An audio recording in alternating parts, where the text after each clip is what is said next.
Boa tarde. A gente pede oração para todo mundo que encontra, né? Ela não ia orar por mim, não. Eu falei, essa irmã não vai orar por mim? Encontrei a pastora Solange, ora por mim. Pastora Mônica, ora por mim. Não precisa aumentar muito, não. Da outra vez eu falei baixo, dessa vez eu prometo que eu vou me controlar. A pastora Cris estava falando da conferência Mergulhados. Eu quero falar para vocês da vigília. A vigília acontece no dia 22, na próxima sexta-feira. É uma vigília para toda a igreja. No início, a vigília seria só para os voluntários, só para aqueles que vão trabalhar ativamente na conferência. Mas nós decidimos abrir para a igreja porque é interesse da nossa igreja que vocês recebam e tenham entendimento daquilo que o Senhor preparou para esse tempo. A visão dessa conferência é uma visão de impactar o mundo, de transformar a vida de pessoas. Né? É uma visão para fora, é uma visão de evangelismo, de trazer aquilo que está pronto no mundo do Espírito para a terra, é de trazer realmente o reino, daquilo que o Senhor criou na eternidade. Então nós vamos receber o Rodrigo é coordenador no Brasil da Escola do Sobrenatural. Quem esteve na conferência Profetizando as Mulheres e participou da sala profética pôde desfrutar um pouquinho da unção, daquele ambiente, da revelação que o Senhor nos deu, e ele vai estar aqui na vigília dando esse treinamento. Como a pastora Aline falou de manhã, não existe nenhuma heresia nisso. A Bíblia fala da escola dos profetas, né? Nós estamos aqui para sermos instruídos na palavra do Senhor e crescer no entendimento dele. Então ele vem trazer esse entendimento, a revelação que o Senhor tem colocado no coração dele e nos ensinar, para que nós possamos sair e ganhar as almas para o Senhor. Amém? Eu recebi uma palavra no início que nós começamos a pensar e orar sobre o Mergulhados.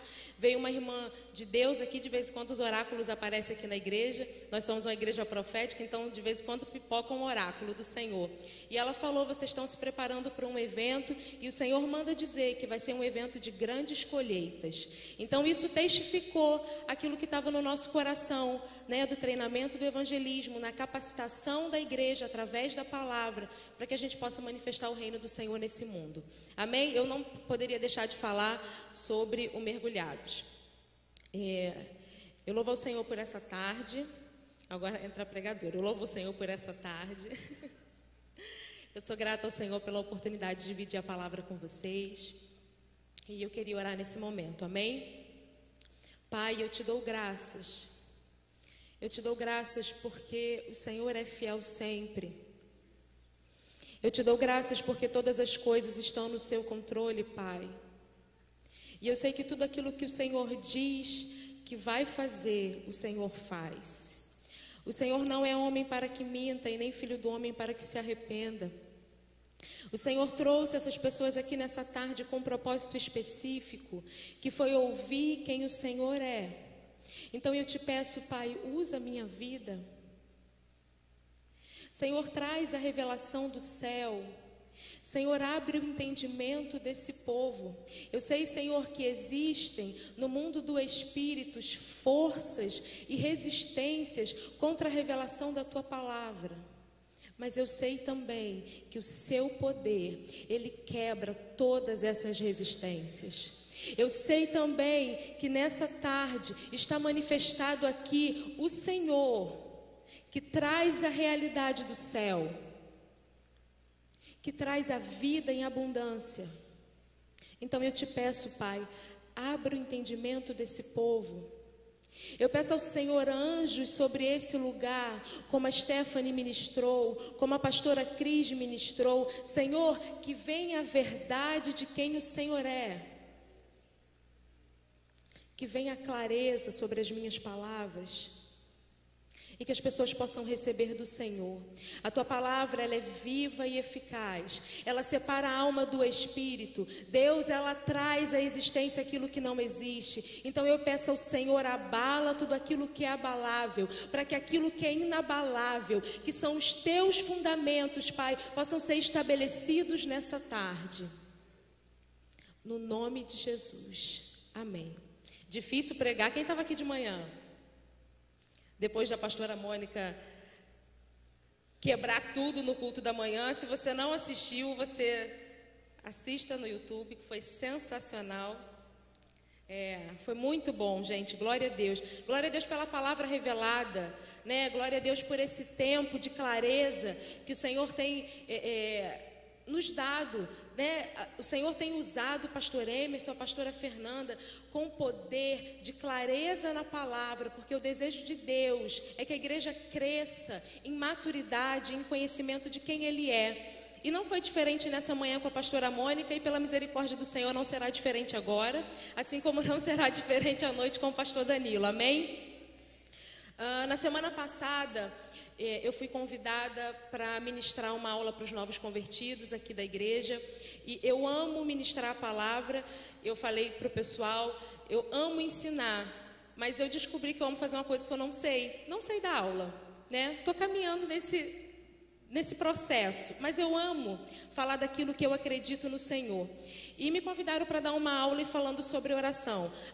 Pastora, você é da intercessão, você sabe orar, então a gente queria que você ensinasse para os novos convertidos sobre oração. Nós temos um ministério de guardiões na nossa igreja, e é um ministério que cuida dessas pessoas que aceitam Jesus aqui na frente, e lá elas aprendem todo o caminho do crescimento no Senhor. E eu fui estudar na semana passada, não fui pega de surpresa, viu, pastora Mônica, essa semana. Eu fui estudar na semana passada sobre oração e de que forma orar, né? De que forma levar o entendimento para aqueles bebês, os recém-nascidos, aqueles que estão começando agora a caminhar na palavra. De que forma que eu posso ensiná-los a chegar e ter uma oração eficaz. E orando ao Senhor, o Senhor falou no meu coração uma coisa muito forte, que foi sobre a paternidade de Deus. Foi sobre o papel dele como pai nesse tempo. E eu falei, Senhor, eu não estou perguntando isso para o Senhor, eu estou perguntando como é que eu ensino esse povo a orar. Eu preciso que o Senhor me ajude a levar essa revelação. E à medida que eu fui estudando, o Senhor foi saltando na palavra versículos que levavam para o caminho da paternidade. Porque oração nada mais é do que relacionamento, amém? Oração é se relacionar com alguém íntimo. Né? Quando não é uma reza, uma oração, é uma conversa, com alguém íntimo, com alguém que você conhece. Você só conversa, senta para tomar café com quem você conhece, né? Com quem você é íntimo. Você conversa com seu marido, com seu filho. E eu fui andando nesse caminho, montando um estudo para falar com ele sobre oração, e o Senhor ardeu no meu coração sobre a paternidade. E é sobre isso que eu quero dividir com vocês nessa tarde. A paternidade de Deus nesse tempo. Quem Deus é? A paternidade do Senhor, ela foi ferida. A igreja, o sistema feriu o Senhor na paternidade. Quando você entra no YouTube, você pode fazer isso, você coloca lá paternidade de Deus, você vai ver vários pregadores falando sobre isso, alguns relacionados inclusive à identidade, porque a paternidade, ela está diretamente ligada à identidade, a quem você é, né? Porque quando você entende quem é o seu pai, você sabe de onde você veio e você descobre quem você é. E durante muito tempo isso foi roubado da igreja. Durante muito tempo a igreja conheceu a Deus como Senhor e não como Pai. Por mais que a revelação do Novo Testamento, e aí de Mateus a Apocalipse, mostra Deus como um Pai amoroso, a igreja sempre teve muita dificuldade de ver Deus como um Pai amoroso. Eu tenho certeza que muitos aqui ainda têm essa dificuldade. Eu tenho certeza que muitos aqui têm dificuldade de se relacionar com Ele como Pai. E aí, quando a gente olha para essas questões, a gente consegue ver, o meu pai natural, o meu pai terreno não foi um bom pai. Meu pai batia na minha mãe quando eu era criança, eu assistia isso. O meu pai abusou de mim. O meu pai foi embora quando eu era criança. O meu pai isso, o meu pai aquilo, o meu pai aquilo outro. Uns têm um pai maravilhoso, mas outros tiveram dificuldade. E a igreja hoje, ela tem dificuldade de se relacionar com o Deus Pai, por conta dessa deficiência que existe nessa geração. Quando a gente olha hoje e a gente vê os nossos jovens e os nossos adolescentes perdidos, A gente consegue entender que a dificuldade e o que leva eles para esse caminho da prostituição, do homossexualismo, da bebida, da droga. Hoje é tão comum ver um adolescente bebendo. E na minha época não era assim não, gente. Eu não sou tão velha, mas a gente tinha era diferente, né? Uns 20 anos atrás, era bem diferente da realidade de hoje. Quando você olha para esse adolescente, para essa criança, você de cara identifica que ela tem uma dificuldade na sua identidade. Ela faz isso para chamar a atenção normalmente do pai, da mãe ou daquela pessoa que ela tem como referência na vida dela. Na igreja, com os adultos, a gente tem um outro tipo de dificuldade que não deixa de ser a dificuldade da paternidade, mas você tem adultos feridos, machucados, magoados, adultos que não conseguem se relacionar, casam 1, 2, 3, 4 vezes, às vezes casou uma vez só, mas tem vários outros relacionamentos. A gente tem dificuldade de relacionamento nessa geração por conta dessa deficiência da identidade. E tudo isso se resume na paternidade de Deus. Porque, na verdade, o que o homem procura sempre é algo maior do que ele. O que o homem procura sempre é para o que ele foi criado e quem o criou. Essa é a nossa pergunta. Eu sei que vocês crentes também já se perguntaram de vez em quando. Um tempo atrás eu me perguntava: Senhor, por que o Senhor me criou? Qual é o seu propósito? A Stephanie ministrou aqui: quanto tempo que você não sente a presença de Deus? A gente tem necessidade do toque, do relacionamento. E isso foi nos roubado durante muito tempo. Quando o Senhor criou Adão e Eva no Jardim do Éden, Ele soprou sobre eles da sua vida e os constituiu seres viventes.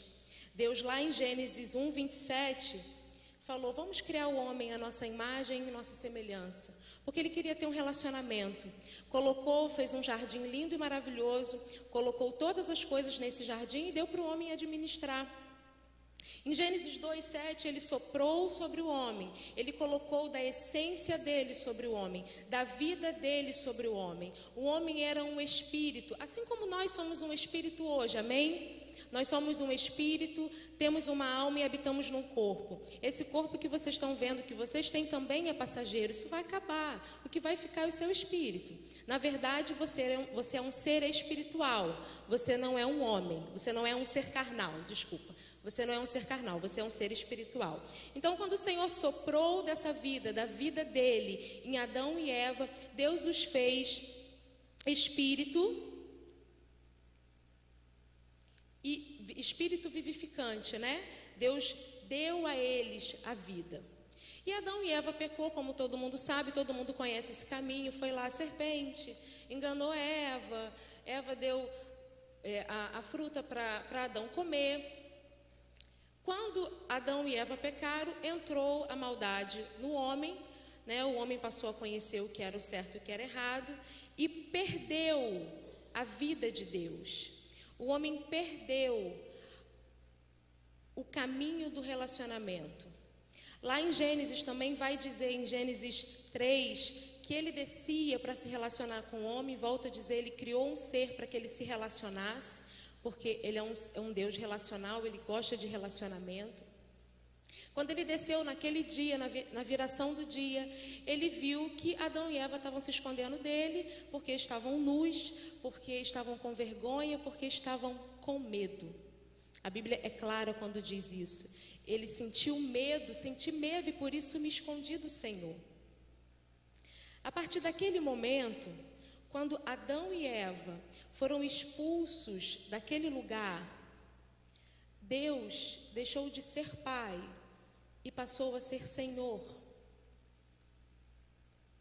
Deus deixou de ser e de ter um relacionamento e passou a ser distante do homem. Porque Deus é luz e Deus não combina com trevas. Deus não combina com pecado, amém? Gente, eu sei que é uma historinha que todo mundo já ouviu na escola dominical, mas é necessário para que vocês entendam o contexto do que eu quero falar com vocês. E durante esse tempo que Adão foi expulso do paraíso, Adão e Eva, as pessoas foram caminhando, e a pastora Mônica até ministrou hoje de manhã, falou que a morte reinou sobre todo esse tempo. Deus levantou Abraão, Deus separou um homem naquela época, e Deus o constituiu pai. Deus pegou a paternidade dele, a figura de paternidade dele, e deu para Abraão, porque o homem precisava ter uma referência. O homem precisava entender o que era paternidade. Então Abraão foi constituído pai da fé, e de Abraão saíram todos os outros. Quando você vai ler lá no Novo Testamento, você, nós somos filhos de Abraão. Sim, nós somos filhos de Abraão. Nós desfrutamos de tudo aquilo que Abraão recebeu como promessa. E foi passando-se o tempo, o Senhor chamou Moisés, o Senhor deu a lei a Moisés. Essa semana eu fui tomar café com uma amiga e ela me perguntou, mas se Deus sabia disso, de tudo isso, por que Deus deu a lei a Moisés, se Deus sabia que o homem não ia conseguir cumprir? Porque o homem precisava entender aquilo que era errado. Até então, essa consciência ela não existia sobre o homem. O homem não sabia o que era certo e o que era errado. Então, a lei veio mostrar o que era certo e o que era errado, porque o desejo de Deus era voltar a ter intimidade com o homem. E você só consegue ter intimidade com Deus quando você se afasta daquilo que é errado. Porque enquanto você está naquilo que é errado, Ele não consegue ter acesso a você. E aí o Senhor deu a lei a Moisés, óbvio, a lei era demais, o homem não conseguiu cumprir. E aí o Senhor trouxe Jesus, que é por meio do que nós temos a salvação hoje, né? Nós pregamos Jesus, nós falamos Ele morreu e ao terceiro dia Ele ressuscitou. Adoro falar isso, adoro falar da ressurreição, adoro falar de quem Ele é lindo, Ele é maravilhoso, Ele é tudo isso. Mas e o Pai? Onde é que está o Pai nesse contexto? Onde é que está o Pai nessa história? E estudando o Senhor, para falar sobre oração, o Senhor me deu uma palavra sobre isso. Eu queria ler com vocês Mateus, capítulo 3, versículo 16. Jesus nasceu no ventre de Maria. Aos 33 anos, aos 30 anos, Jesus começou o seu ministério sobre a terra. E lá em Mateus 3, no versículo 16, quando Jesus chegou para João Batista, porque João Batista antecedeu Jesus e veio pregando, olha, eu estou anunciando o reino, está vindo um, eu batizo com água, mas está vindo um que vai batizar você com fogo. Quando Jesus se aproximou de João Batista disse, assim, o relato de Mateus disse, assim que Jesus foi batizado, saiu da água. Naquele momento o céu se abriu e ele viu o Espírito de Deus descendo como pomba, pousando sobre ele. Então uma voz disse do céu, este é o meu Filho amado, em quem me agrado. Durante todo o tempo da lei, durante todo o tempo antes de Jesus vir, o único que teve assim mais ou menos um acesso à paternidade de Deus foi Davi, mas Davi, gente, era um homem fora da caixinha. Davi era um outro nível de revelação. Davi conheceu a graça antes mesmo dela ser manifestada. Fora isso, todos os homens, eles conheciam a Deus como aquele que enviou as pragas, como aquele que matava, como aquele que colocava a enfermidade. As pessoas não conseguiam alcançar a bondade de Deus. O povo foi para o deserto. Durante todo o tempo do deserto, Deus mandava comida, mas mesmo assim o povo não conseguia entender a bondade de Deus. As pessoas tinham dificuldade de conhecer a bondade de Deus, o Pai que Ele era. Então Ele sempre foi visto como Deus, aquele que está sentado no alto e sublime trono, aquele que tem todo o poder, toda a autoridade, inclusive de fulminar você se você não obedecer. Era assim que as pessoas viam Deus, era assim que as pessoas entendiam quem Ele era. Quando Jesus foi batizado e Jesus levantou da água e do céu bradou uma voz: esse é o meu filho, que foi o cumprimento de uma promessa, ali Jesus inaugurou o ministério do Pai. Naquele momento foi inaugurado o ministério da paternidade de Deus. Naquele momento, as pessoas ouviram pela primeira vez: ei, ele tem alguém lá em cima que está dizendo que tem um filho aqui. Naquele momento, aquela voz trouxe a esperança de um Deus, de um Pai, de um amor que foi criado lá no início, lá no Éden, lá no jardim, quando Ele criou, quando Ele formou, a Bíblia vai dizer que Ele fez com as mãos dEle, que Ele soprou. Quando se ouviu falar: esse é o meu filho, se soube que no céu existia um Pai.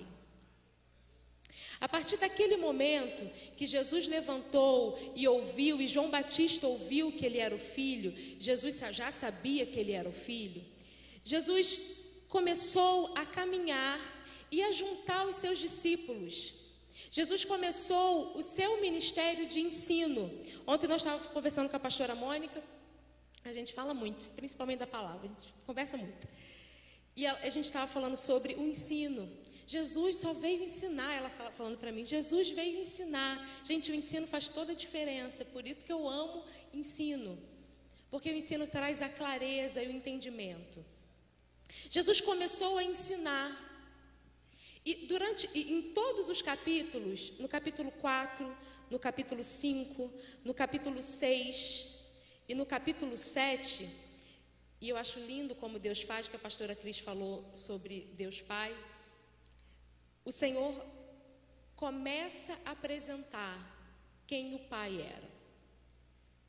Ele ouviu que Ele era o Filho, foi entendido que existia no céu um Deus Pai. E Ele começa: então Jesus foi levado ao Espírito ao deserto para ser tentado pelo diabo. Depois de jejuar 40 dias e 40 noites teve fome.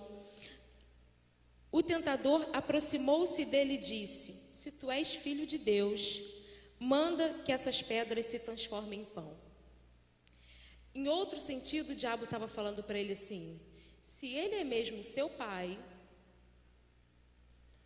faz isso aí.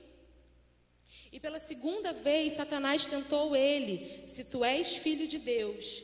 Satanás começou a tentar Jesus na sua identidade, em quem ele era filho e ele tinha um pai. E durante muito tempo, a igreja, ela tem sido tentada nessa identidade. Vocês, nós, por muitos anos, só ouvimos falar de um Deus de Mateus para trás. Nunca veio o conhecimento de que Ele é bom, de que Ele é bom, de que Ele é bom, de que Ele é Pai. Isso ficou esquecido durante muito tempo. Quando Jesus veio para inaugurar o ministério da paternidade. Jesus vira para Satanás e ele vence Satanás no deserto com a palavra, com aquilo que ele acreditava e com a identidade que ele tinha de filho. Quando Jesus sai do deserto e Jesus começa a caminhar e começa a ensinar os seus discípulos, lá no capítulo 5, no monte, quando ele fala das bem-aventuranças, ele começa a ensinar os discípulos e falar: ei, vocês são a luz do mundo. Vocês são o sal da terra. Ele começa a mostrar para aqueles que caminhavam com ele como Deus via eles. Os olhos do Pai. O meu Pai olha vocês como a luz do mundo. O meu Pai olha vocês como o sal da terra. O meu Pai tem bons olhos com vocês. Assim, brilhe a luz de vocês diante dos homens, para que vejam as suas obras e glorifiquem ao Pai de vocês, que está no céu. Jesus começa a ensinar aos discípulos que existia um Pai no céu. Isso lá na frente vai ser motivo de escândalo e motivo de acusação. Jesus foi preso e condenado porque ele disse que ele era o Filho de Deus. Existia tanta resistência naquela época. Os religiosos eram tão resistentes à paternidade, a ouvir do Pai, que eles condenaram Jesus porque ele era filho. Mas o desejo de Jesus, nesse tempo sobre a terra, foi mostrar quem o Pai era. E ele começa a caminhada dele na terra, mostrando para aqueles que ele separou para andar com ele, quem o Pai era. E de que forma que o Pai os via. E mostrando para ele, para que vocês glorifiquem o Pai de vocês que está nos céus. Isso, gente, naquela época era muito chocante. Você ouvir que ele é o meu Pai?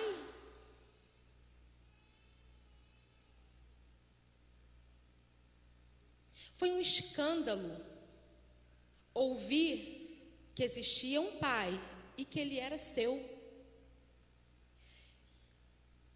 No capítulo 6, ele vai falar, portanto, quando você der uma oferta, a mão direita não precisa saber o que a esquerda está fazendo. Faz de todo o coração. Porque o seu Pai, que vê tudo que você está fazendo em secreto te recompensa. Ele diz de novo, tudo que vocês fizerem, tem um Pai que está vendo. Ele começa a chamar a atenção para a paternidade de Deus. Ele vai dizer, logo em seguida, na oração, quando você orar, não seja como aqueles hipócritas, aqueles que estão lá orando, eu isso, eu aquilo. Gente, essa palavra mudou a minha vida de oração, tá? Eu aquilo outro. Entra no seu quarto, em secreto. E o seu Pai, ele falando para eles, o seu Pai, que te vê em secreto, vai te responder. Eu vou contar, antigamente eu orava assim, eu entrava no meu quarto para orar e eu falava, Senhor, eu peço ao Senhor nesse momento, envia os teus anjos aqui. Pai, bota todos os demônios surdos, que os demônios não ouçam a minha oração, porque ninguém escute nada do que eu vou falar, porque naturalmente no meu quarto só tem eu, né? Mas espiritualmente, a gente acredita que tem anjos, que tem demônios e parará. E eu, naquela guerra, e o Senhor falou para mim, lê de novo, filha. Aí eu fui ler de novo, né? E quando orarem, não sejam como os hipócritas, eles gostam de ficar orando em pé nas sinagogas, mas quando você orar, vá para o seu quarto e feche a porta e ore ao seu Pai, que está em secreto. Então o seu Pai, que vem em secreto, recompensará. Aí o Senhor falou para mim, meu amor, só tem eu e você nesse quarto. É secreto. Não tem mais ninguém aqui. Isso mudou a minha vida de oração, gente. Agora eu não tenho, assim, é eu e o Pai. Eu falo tudo que vocês possam imaginar, porque eu sei que não tem diabo, que não tem anjo, que não tem ninguém. É eu e Ele.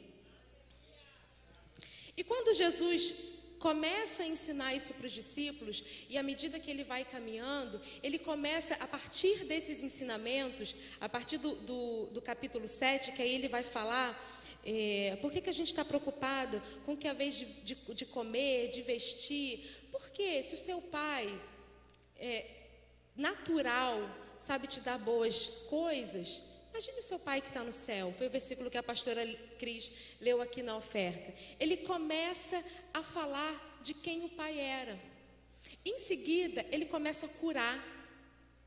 Ele começa a libertar. Começam a trazer para eles os endemoniados, os cheios de lepra, os cegos. Começa a pipocar, gente, tudo que estava de errado. E ele começa a curar, libertar, transformar, perdoar. E aí ele diz: eu faço tudo aquilo que viu meu pai fazer. Ele veio simplesmente para inaugurar o ministério do Pai. Ele veio simplesmente, o único propósito de Jesus na terra era nos ligar ao Pai. A Bíblia diz que Ele é o caminho, a verdade e a vida. Ninguém chega ao Pai que não seja por Ele. Então é necessário sim que você o aceite como seu Salvador, que você o conheça, que você conheça a história dele, o porquê que Ele morreu, o porquê que Ele ressuscitou, tudo que a palavra diz a esse respeito. Mas o centro dessa palavra é te religar ao Pai. O centro dessa palavra é te voltar para o jardim. O centro dessa palavra é te tirar do império das trevas e voltar para o reino do amor, aonde existe Pai.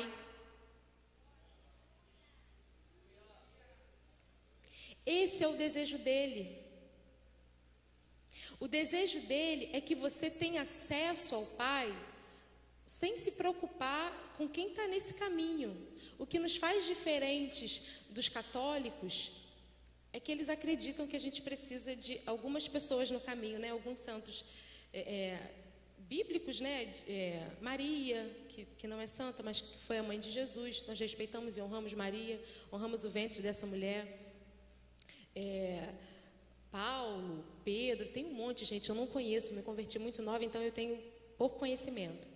Mas o que faz diferença é que essas pessoas acreditam que a gente precisa desses intercessores no meio do caminho, quando na verdade Jesus nos deu livre acesso e nós não precisamos mais disso. Nós temos acesso ao coração do Pai.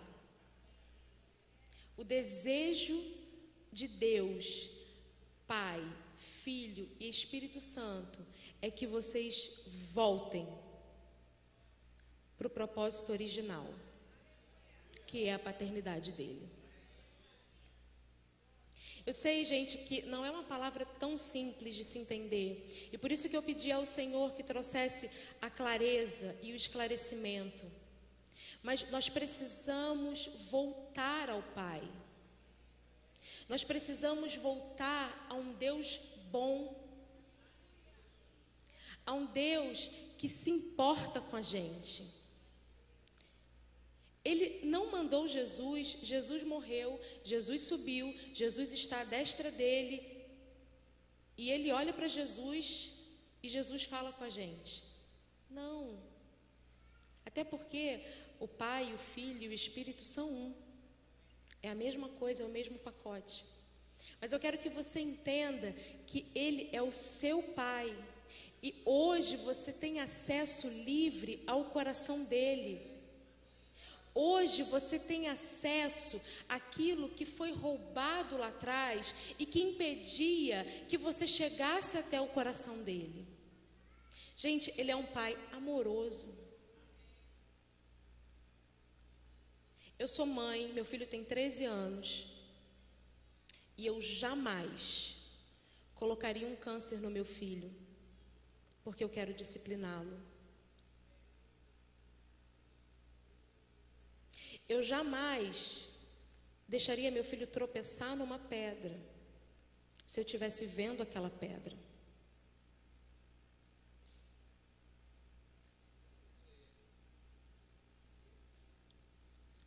A igreja hoje diz que Deus é mau. E que Deus coloca a enfermidade em você para te disciplinar e para te ensinar. Lá em Hebreus diz isso, pastora. Diz sim, mas depois a gente vai ler. Lá em Hebreus diz isso sim.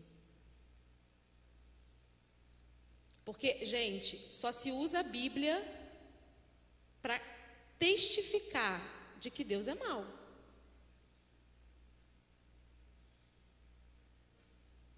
As pessoas têm base bíblica para isso. As pessoas têm certeza de que Deus é mau. Vocês querem ver um exemplo? Ficou todo mundo apavorado com a chuva. Ficou todo mundo apavorado com a chuva. Gente, rolou um vídeo aí no WhatsApp de um irmão, eu nem sei quem é o irmão, tá? Eu só ouvi o áudio. Porque Deus está trazendo juízo sobre o Rio de Janeiro. Porque se as pessoas não se consertarem, porque isso, porque aquilo outro, como se aquela chuva tivesse vindo do coração do meu pai para castigar você, para me castigar porque a gente não está na linha.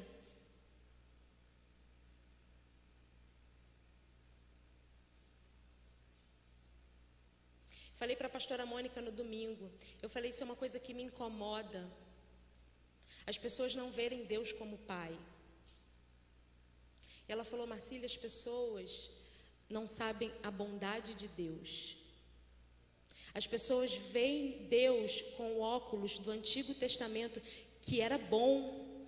Em todo tempo, no Antigo Testamento, Deus é bom.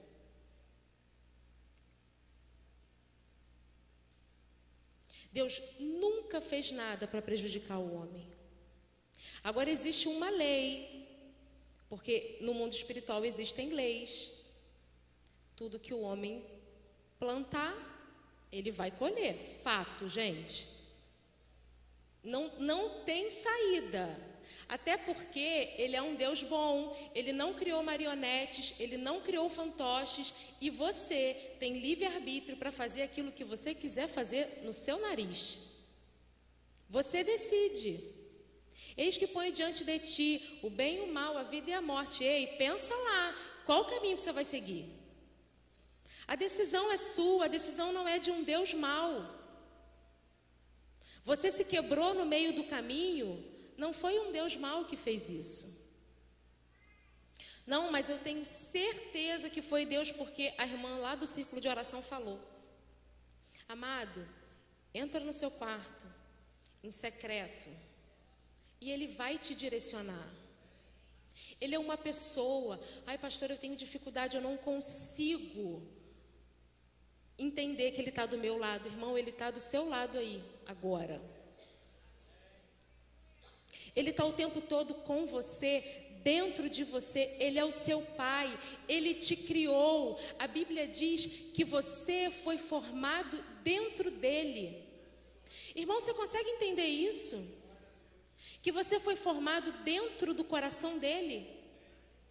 Antes de você entrar no ventre da sua mãe, você veio de um lugar, ok? Todo mundo veio de um lugar. E esse lugar é o coração de Deus. Pastor, até aquele que está lá fora fazendo um monte de besteira, aquele também. Fomos todos criados no coração de Deus para um propósito específico. Que à medida que você caminha, o Senhor te revela. Mas existe dentro de você o DNA dele. Você não foi criado ao acaso.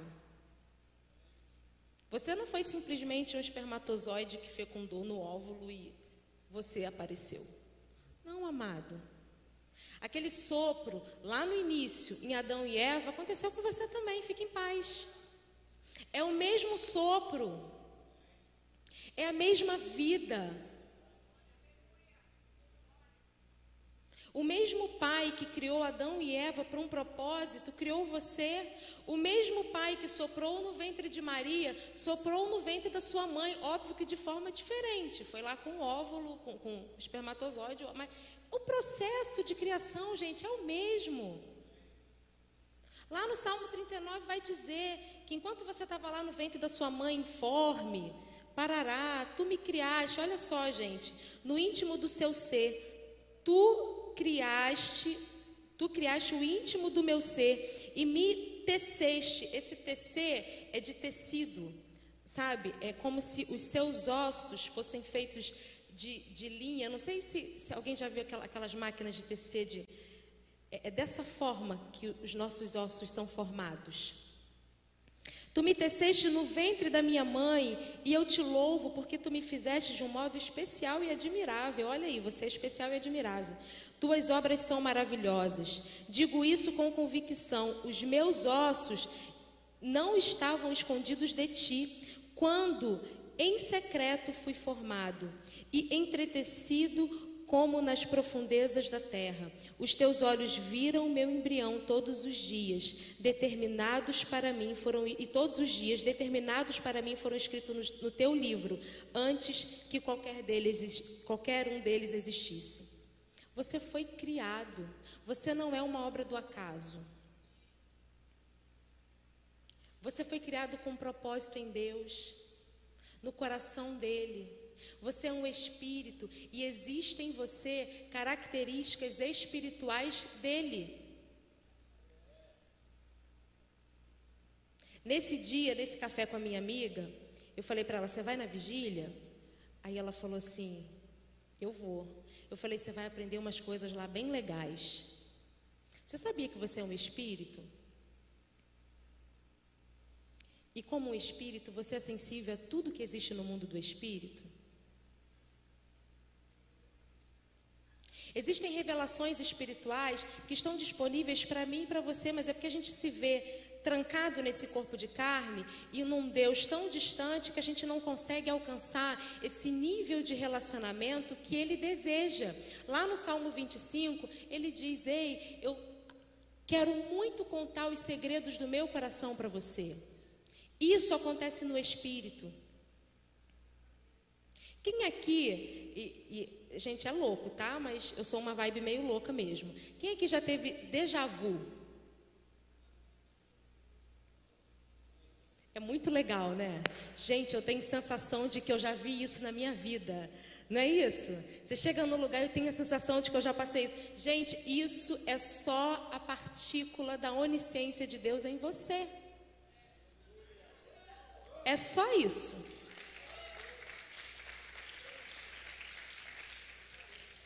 A gente é tão limitado nessa cabecinha que a gente não consegue entender que o nosso Pai é cheio de características e de atributos que está dentro de mim e de você, porque você é um espírito.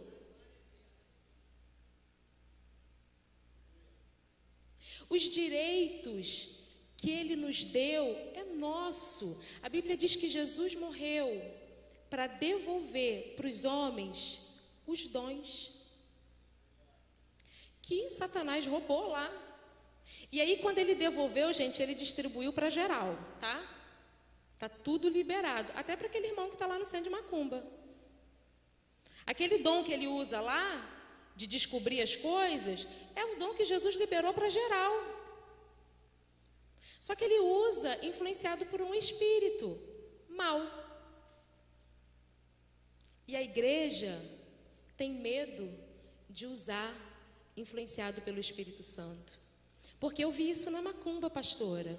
Ei, amado, tudo que está na macumba, o diabo só quer copiar aquilo que nós somos em Deus.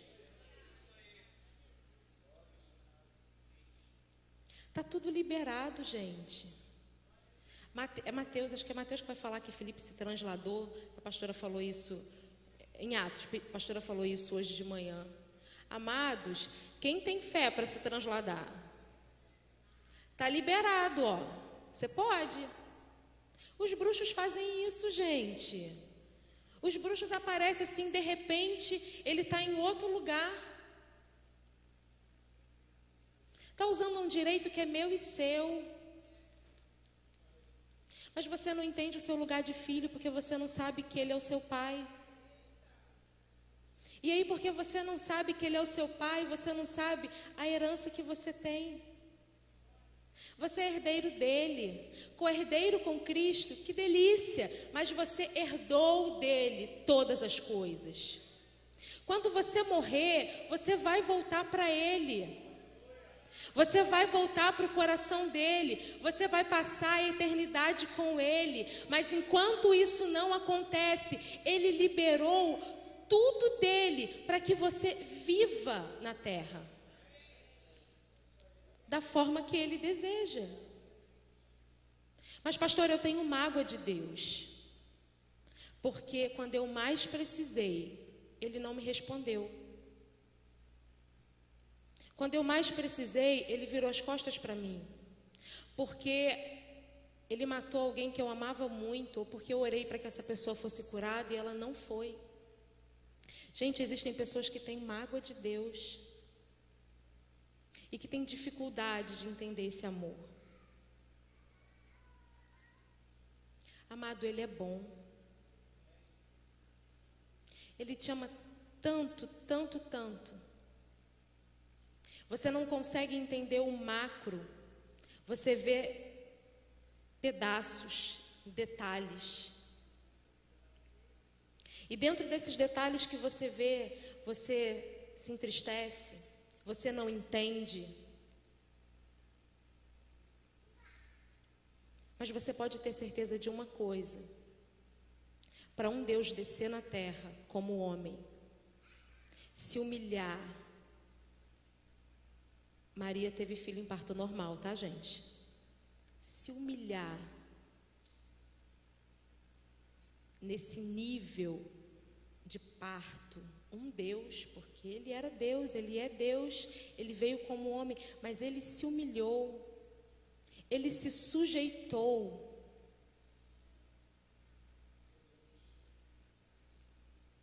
Ele, inclusive, continua em carne hoje. E Ele vai passar a eternidade nesse corpo por causa de mim e de você.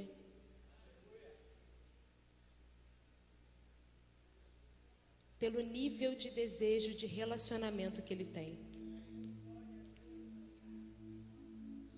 Amados, um Deus que faz isso, um Deus que dá tudo que Ele tem, tudo que Ele tem. Você acha mesmo que Ele quer te prejudicar de alguma forma? Você acha mesmo que Ele cria coisas para que você não seja feliz? Eu não tenho resposta para todas as coisas, gente, eu adoraria. Tem muitas coisas que eu me pergunto e me questiono, que eu não consigo alcançar ainda a mente de Deus, na totalidade. Mas uma coisa eu sei, Ele é bom. Não existe mal nenhum em Deus, mal nenhum em Deus. Hebreus vai dizer, e essa palavra que eu queria compartilhar com vocês antes de ir. Lá em Hebreus 12, deixa eu voltar lá, peraí.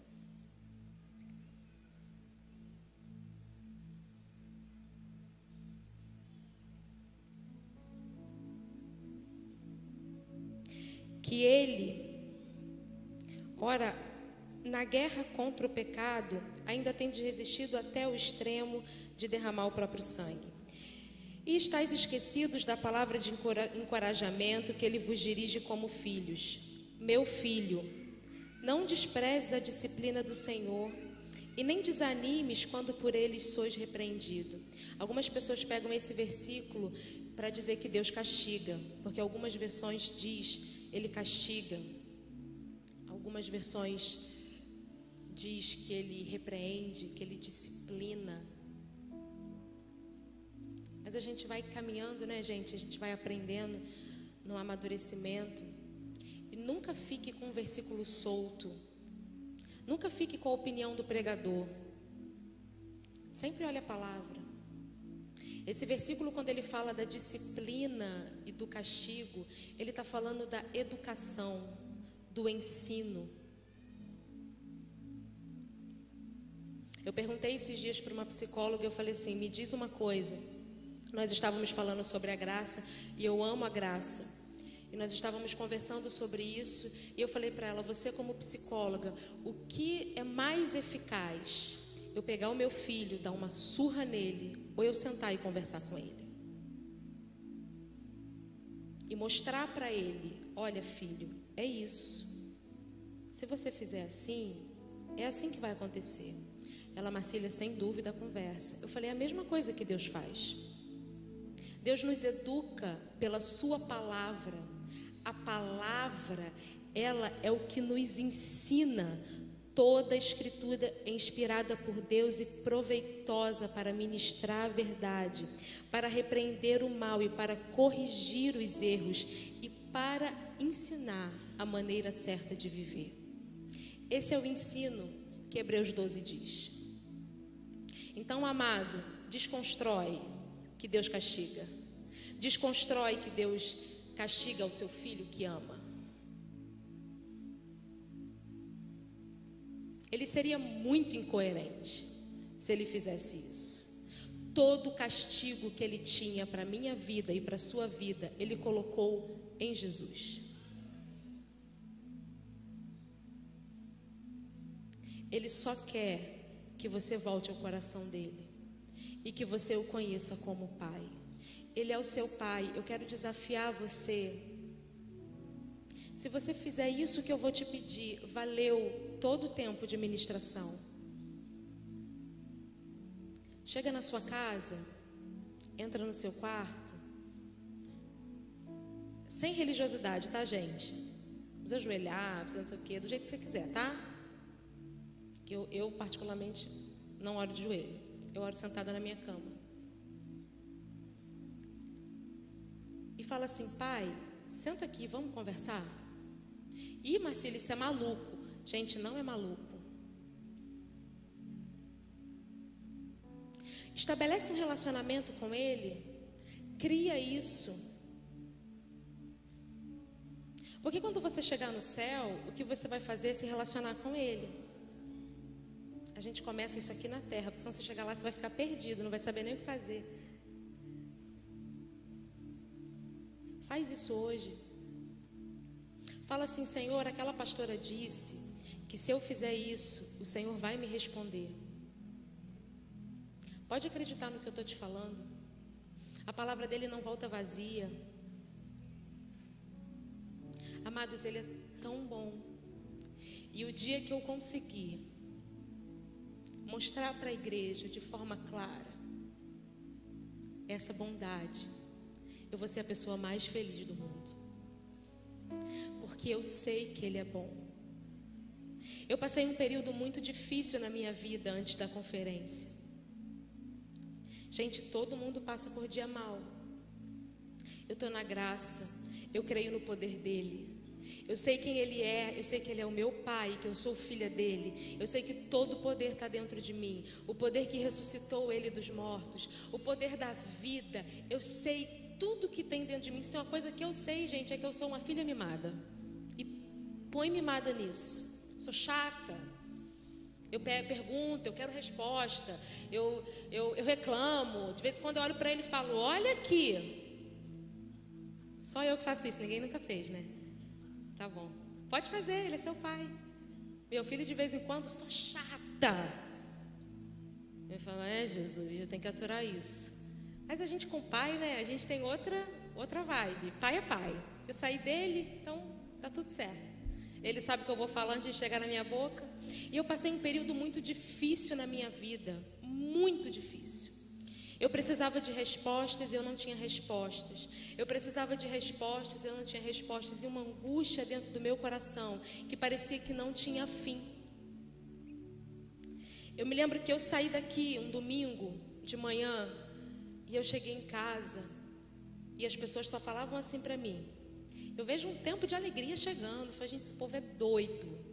Eu vejo um tempo de alegria. Eu vejo um tempo de não sei o quê, que eu estou esperando. O Senhor está mandando os profetas, mas comigo o Senhor não falou nada ainda. E de vez em quando eu falo: olha aqui, eu não quero que o Senhor fale comigo por profeta nenhum. O Senhor não é meu pai? Ou o Senhor vai falar comigo, ou o Senhor fica calado, porque eu também não quero ouvir. Gente, olha só, Ele é o meu Pai, não se choca não. Deixa a religiosidade de vocês lá no Antigo Testamento. Começa a criar um nível de relacionamento. Como é que você fala com seu marido, irmão? Vai me dizer que você é santa? Sim, senhor, meu marido. Duvido.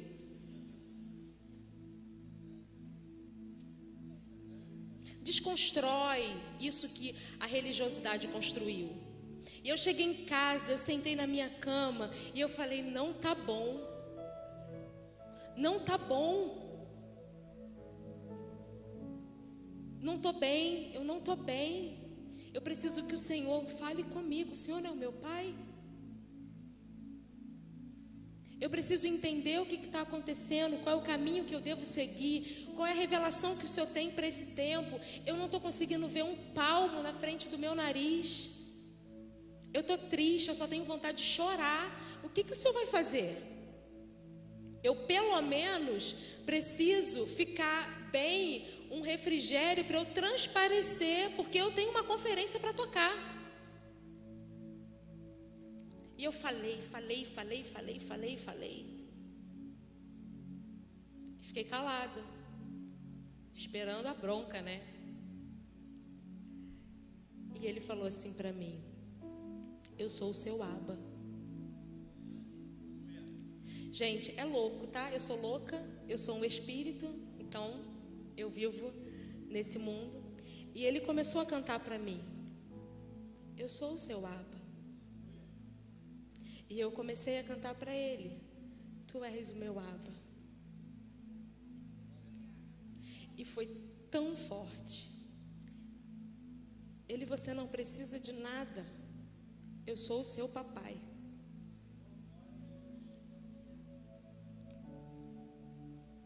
Eu saí dali, gente, eu comecei a rir igual uma louca varrida dentro do quarto.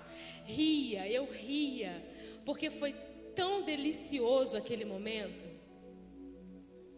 Ele só falou para mim: eu sou o seu Abba. O significado de Abba é papai. Com seu papai você tem colo. O seu papai, quando vê o perigo chegar na sua frente, ele se levanta. Ele não deixa. A Bíblia diz que você é a menina dos olhos dele.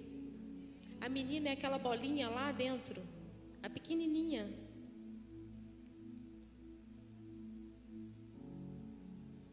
Entende isso, irmão? A igreja precisa chegar num outro nível de relacionamento. A igreja, eu estou pregando para a igreja, para você que já aceitou Jesus como seu Salvador, porque a Bíblia diz que o mundo espera a manifestação dos filhos de Deus. Mas como você vai se manifestar se você ainda não entendeu que você é filho e que Ele é o seu pai? Você não tem como se manifestar se esse entendimento não chegar. Então entende isso nessa noite. Sai daqui ecoando isso no seu ouvido: Ele é o meu pai. Eu queria convidar você para ficar de pé.